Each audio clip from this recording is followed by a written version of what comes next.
What's going on, everyone? This is Carl. The solution isn't the solution to fitness, and today I'm gonna finally show you how to make your own diet. I'm inspired to do this video because of a very touching YouTube comment that I got from the name Lisa Kamicha, which is a very unique name. She commented it on my diet plan video and said, "Hi Carlos, I'm 4 foot 11 inch, 206 pounds, female, who is desperately trying to lose weight so that I can see my kids grow up. I just wanted to thank you from the bottom of my heart for being willing to share your knowledge and time to help others.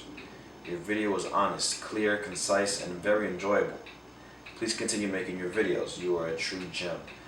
I really love that comment, so that is the reason I'm making this video, to help someone like her out with their diet plan.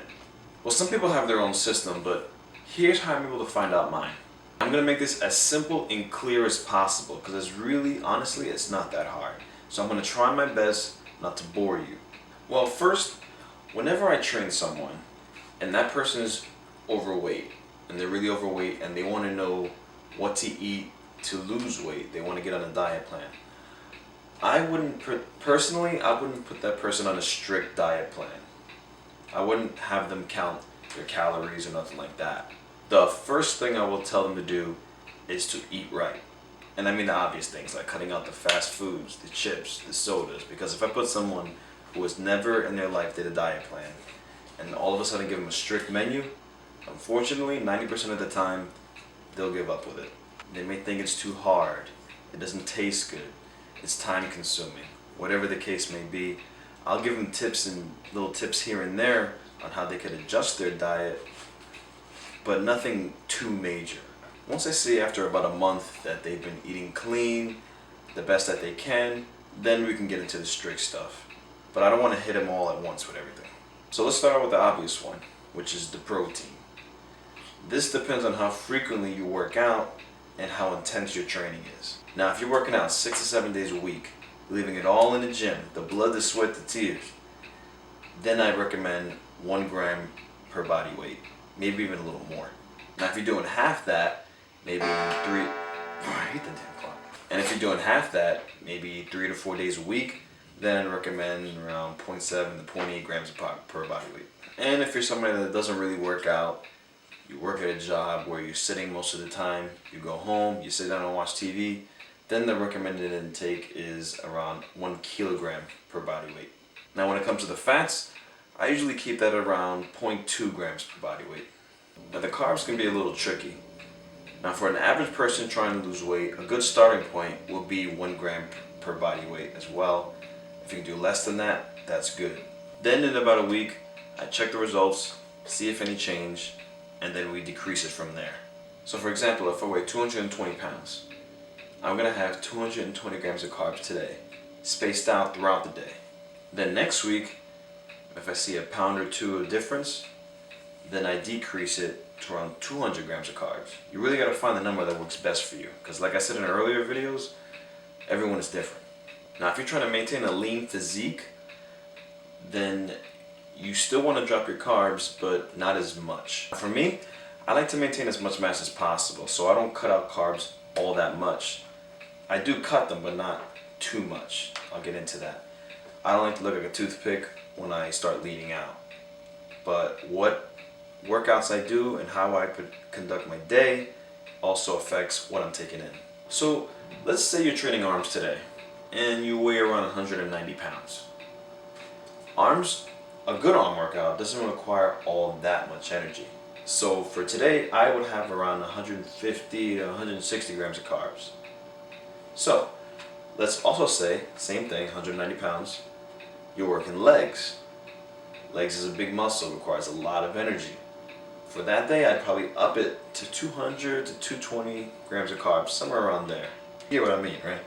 I personally like to have my highest carb meal right before I go work out, and I'll have my second highest carb meal when I'm done after my workout.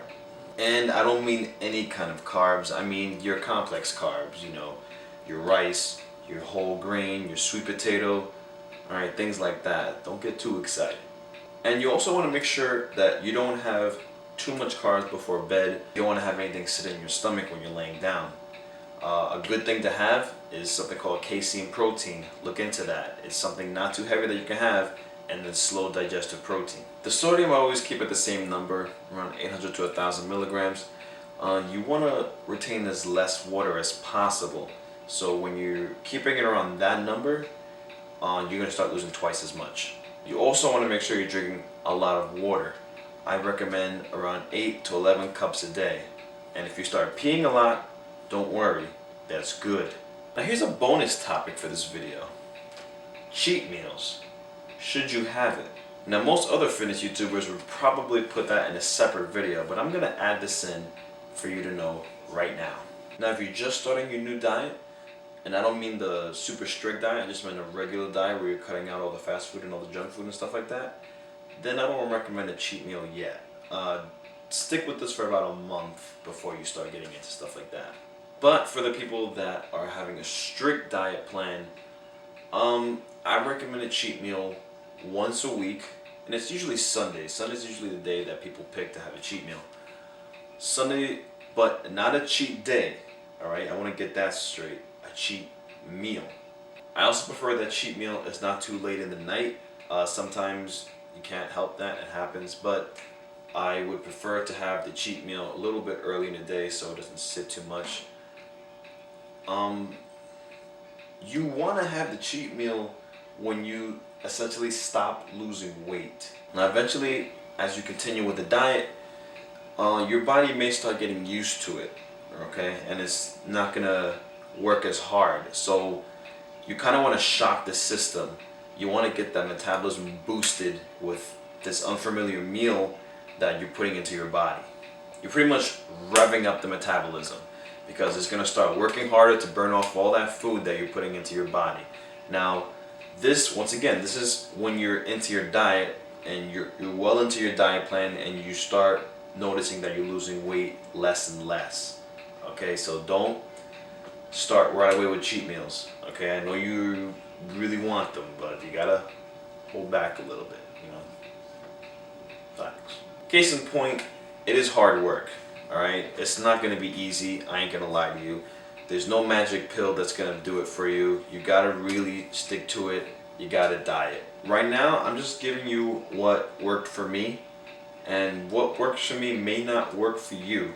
So you have to also keep that in mind. But I've done this with clients and they seem to be getting some good results. And like I said, I know it's gonna be hard, but you gotta think of it this way. If it was easy, everyone will be fit. Alright, so you have to really stick to it. No one's gonna do it for you. Really try your hardest to get into eating right. I know you've heard this before, but it's true. Getting fit is 70% diet, 30% working out. Another little thing I want to add in is that you want to have typically around 5 meals a day. If you're having one meal in the morning, like at 7 in the morning, and your next meal is at 6 at night when you get out of work, your metabolism is going really, really slow. And that's how weight gain starts. So having around 5, 6 meals a day, and not full-on meals. I don't mean like having big plates everywhere you go. I mean have your normal breakfast, your eggs, all that stuff. Next meal, maybe a little snack, maybe some pineapples, yogurt. That's a meal. Next meal, you know what I mean? Chicken, a little bit of rice. Next meal, protein shake. Next meal, things like that. You want to, and they should be, typically they should be around 2 to 3 hours apart from each other. That's the best recommended time to have your meals. Another good tip that you should have, I know a lot of people is going to think it's too hard because, you know, how do I keep track of everything that I'm eating? Well, one thing that you can definitely use and I recommend is the MyFitnessPal app. It's definitely helped me out a lot. When I first started using that app, I started seeing that I was taking in way more protein than I thought I was taking in a day, and I found that I could actually decrease my protein intake and therefore save more money in the long run. Don't forget to clock this fish. So I think I touched on everything that I wanted to say about this video. Another thing you could do, check out my diet video. I get into very good detail on what exactly I'm eating. You can see how I make it and all those little things. All those I talked about little seasonings and spices you can use to speed up your metabolism. Also, I have a 5 ways to lose water weight video. You can also use what I said in that added to this video. Now you have, this is the trilogy of videos. This is right here. Just those 3 videos you need to know. This one, diet video, water weight loss video. Check them out. Once again, this is Carl, the solution, saying if you got a problem, I'll help you solve it. Your worst days are done and your best is yet to come.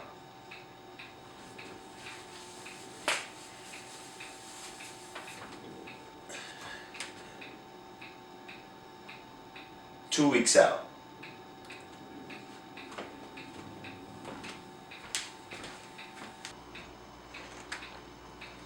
Come here.